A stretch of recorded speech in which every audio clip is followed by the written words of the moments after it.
بسم اللہ الرحمن الرحیم۔ السلام علیکم ورحمۃ اللہ۔ سامعین، وہ کون سے 3 لوگ ہیں جن کے بارے میں حضور اقدس صلی اللہ علیہ وآلہ وسلم نے ارشاد فرمایا ہے کہ ان کی دعا رد نہیں ہوتی؟ مزید یہ کہ اپنی جان، اولاد، مال اور خادموں کو بد دعا دینے کے بارے میں آپ نبی کریم صلی اللہ علیہ وآلہ وسلم نے کیا ارشاد فرمایا ہے۔ ہم یہ بھی بات کریں گے کہ دعا کیوں رد کر دی جاتی ہے، اور جو دعا قبول نہیں ہوتی اس کا اجر و ثواب اللہ تبارک و تعالیٰ کے ہاں کس قدر رکھا گیا ہے۔ حضور نبی کریم صلی اللہ علیہ وآلہ وسلم کا ارشاد مبارک ہے کہ 3 آدمیوں کی دعا رد نہیں ہوتی: ایک روزہ دار کی دعا افطار کے وقت، دوسرے عادل بادشاہ کی دعا، تیسرے مظلوم کی جسے حق تعالیٰ شانہ بادلوں سے اوپر اٹھا لیتے ہیں اور آسمان کے دروازے اس کے لیے کھول دیے جاتے ہیں، اور ارشاد باری تعالیٰ ہوتا ہے کہ میں تیری ضرور مدد کروں گا، گو کسی مصلحت سے کچھ دیر ہو جائے۔ سامعین، در منصور میں حضرت عائشہ رضی اللہ تعالیٰ عنہ سے نقل کیا ہے کہ جب رمضان آتا تھا تو نبی اکرم صلی اللہ علیہ وآلہ وسلم کا رنگ بدل جاتا تھا اور نماز میں اضافہ ہو جاتا تھا، دعا میں بہت عاجزی فرماتے تھے اور خوف غالب ہو جاتا تھا۔ دوسری روایت میں فرماتی ہیں کہ رمضان کے ختم تک بستر پر تشریف نہیں لاتے تھے۔ ایک روایت میں ہے کہ حق تعالیٰ شانہ رمضان میں عرش کے اٹھانے والے فرشتوں کو حکم فرما دیتے ہیں کہ اپنی اپنی عبادت چھوڑ دو اور روزہ داروں کی دعا پر آمین کہا کرو۔ بہت سی روایات میں رمضان کی دعا کا خصوصیت سے قبول ہونا معلوم ہوتا ہے، اور یہ بے تردد بات ہے کہ جب اللہ کا وعدہ ہے اور حضور نبی کریم صلی اللہ علیہ وآلہ وسلم کا نقل کیا ہوا ہے تو اس کے پورا ہونے میں کچھ تردد نہیں۔ لیکن اس کے بعد بھی بعض لوگ کسی غرض کے لیے دعا کرتے ہیں مگر وہ کام نہیں ہوتا، تو اس سے یہ نہیں سمجھ لینا چاہیے کہ وہ دعا قبول نہیں ہوئی، بلکہ دعا کے قبول ہونے کے معنی سمجھ لینے چاہیے۔ حضور نبی کریم صلی اللہ علیہ وآلہ وسلم کا ارشاد مبارک ہے کہ جب مسلمان دعا کرتا ہے، شرط یہ ہے کہ قطع رحمی یا کسی گناہ کی دعا نہ کرے، تو حق تعالیٰ شانہ کے یہاں سے 3 چیزوں میں سے اسے ایک چیز ضرور ملتی ہے، یا خود وہی چیز ملتی ہے جس کی دعا کی، یا اس کے بدلے میں کوئی برائی یا مصیبت اس سے ہٹا دی جاتی ہے، یا آخرت میں اسی قدر ثواب اس کے حصہ میں لگا دیا جاتا ہے۔ ایک حدیث میں آیا ہے کہ قیامت کے دن حق تعالیٰ شانہ بندہ کو بلا کر ارشاد فرمائیں گے کہ اے میرے بندے، میں نے تجھے دعا کرنے کا حکم دیا تھا اور اس کے قبول کرنے کا وعدہ کیا تھا، تو نے مجھ سے دعا مانگی تھی؟ وہ عرض کرے گا کہ مانگی تھی۔ اس پر ارشاد ہوگا کہ تو نے کوئی دعا ایسی نہیں کی جس کو میں نے قبول نہ کیا ہو۔ تو نے فلاں دعا مانگی تھی کہ فلاں تکلیف ہٹا دی جائے، تو میں نے اس کو دنیا میں پورا کر دیا، اور فلاں غم کو دفع ہونے کے لیے دعا کی تھی مگر اس کا اثر کچھ تجھے معلوم نہیں ہوا، میں نے اس کے بدلے میں فلاں اجر و ثواب تیرے لیے متعین کیا۔ حضور اقدس صلی اللہ علیہ وآلہ وسلم ارشاد فرماتے ہیں کہ اس کو ہر دعا یاد کرائی جائے گی، اور اس کا دنیا میں پورا ہونا یا آخرت میں اس کا عوض بتلایا جائے گا۔ اس اجر و ثواب کی کثرت کو دیکھ کر وہ بندہ اس بات کی تمنا کرے گا کہ کاش دنیا میں اس کی کوئی دعا بھی قبول نہ ہوئی ہوتی کہ یہاں اس قدر اجر و ثواب ملتا ہے۔ غرض دعا نہایت ہی اہم چیز ہے،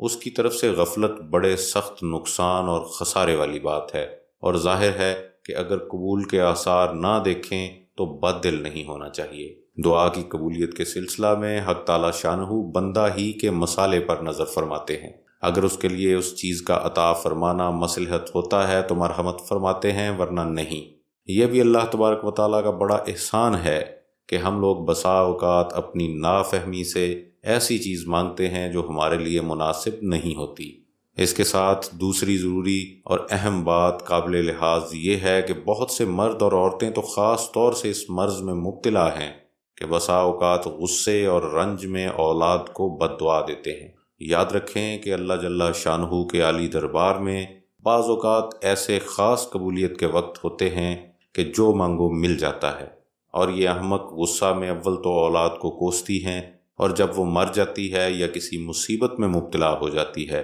تو پھر روتی پھرتی ہیں، اور اس کا خیال بھی نہیں آتا کہ یہ مصیبت خود اپنی ہی بد دعا سے مانگی ہے۔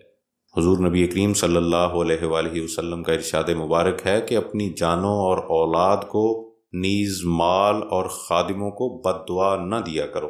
مبادہ اللہ کے کسی ایسے خاص وقت میں واقع ہو جائے جو قبولیت کا ہے۔ بالخصوص رمضان المبارک کا تمام مہینہ تو بہت ہی خاص وقت ہے، اس میں اہتمام سے اس بات سے بچنے کی کوشش اشد ضروری ہے۔ حضرت عمر رضی اللہ تعالیٰ عنہ حضور صلی اللہ علیہ وآلہ وسلم سے نقل کرتے ہیں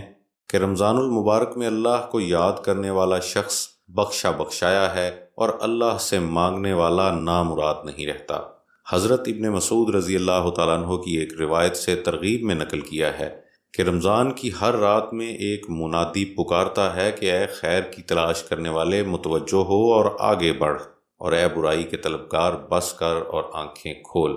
اس کے بعد وہ فرشتہ کہتا ہے کہ کوئی مغفرت کا چاہنے والا ہے کہ اس کی مغفرت کی جائے، کوئی توبہ کرنے والا ہے کہ اس کی توبہ قبول کی جائے، کوئی دعا کرنے والا ہے کہ اس کی دعا قبول کی جائے، کوئی مانگنے والا ہے کہ اس کا سوال پورا کیا جائے۔ اس سب کے بعد یہ امر بھی نہایت ضروری اور قابل لحاظ ہے کہ دعا کے قبول ہونے کے لیے کچھ شرائط بھی وارد ہوئی ہیں کہ ان کے فوت ہونے سے بسا اوقات دعا رد کر دی جاتی ہے۔ من جملہ ان کے حرام غذا ہے کہ اس کی وجہ سے بھی دعا رد ہوتی ہے۔ حضور نبی کریم صلی اللہ علیہ وآلہ وسلم کا ارشاد مبارک ہے کہ بہت سے پریشان حال آسمان کی طرف ہاتھ کھینچ کر دعا مانگتے ہیں اور یا رب کرتے ہیں، مگر کھانا حرام، پینا حرام، لباس حرام، ایسی حالت میں کہاں دعا قبول ہو سکتی ہے؟ مورخین نے لکھا ہے کہ کوفہ میں مستجاب الدعا لوگوں کی ایک جماعت ہوا کرتی تھی۔ جب کوئی حاکم ان پر مسلط ہوتا، اس کے لیے بد دعا کرتے وہ ہلاک ہو جاتا۔ حجاج ظالم کا وہاں تسلط ہوا تو اس نے ایک دعوت کی جس میں ان حضرات کو خاص طور سے شریک کیا، اور جب کھانے سے فارغ ہو چکے تو اس نے کہا کہ میں ان لوگوں کی بد دعا سے محفوظ ہو گیا کہ حرام کی روزی ان کے پیٹ میں داخل ہو گئی۔ اس کے ساتھ ہمارے زمانے کی حلال روزی پر بھی ایک نگاہ ڈال لی جائے کہ جہاں ہر وقت سود کے جواز کی کوششیں جاری ہوں، ملازمین رشوت کو اور تاجر دھوکہ دینے کو بہتر سمجھتے ہوں۔ سامعین، اللہ تبارک و تعالی ہمیں رمضان کے فضائل و برکات زیادہ سے زیادہ سمیٹنے کی توفیق عطا فرمائے، امت مسلمہ کی بھلائی اور بہتری کے لیے خصوصی طور پر دعا فرمائیں، پریشان حال مسلمانوں کی مدد کے لیے خصوصی دعائیں فرمائیں۔ جو مال اللہ تبارک و تعالی کی طرف سے ہمیں عطا کیا گیا ہے، ہمیں چاہیے کہ اس میں غربا اور مساکین کو ضرور شریک کریں۔ خصوصی طور پر رمضان المبارک میں صدقہ اور خیرات اللہ کی راہ میں کثرت سے دیں، اور جو لوگ صاحب نصاب ہیں ان کے لیے ضروری ہے کہ انتہائی ذمہ داری سے زکوٰۃ ادا کریں، اللہ تبارک و تعالیٰ کے اس وعدے پر یقین کرتے ہوئے کہ زکوٰۃ ادا کرنے سے مال بڑھتا ہے۔ حضور نبی کریم صلی اللہ علیہ وآلہ وسلم کی بارگاہ اقدس میں ہدیہ درود شریف ضرور پیش کریں۔ خوش رہیں، ایک دوسرے کا خیال رکھیں۔ السلام علیکم ورحمۃ اللہ۔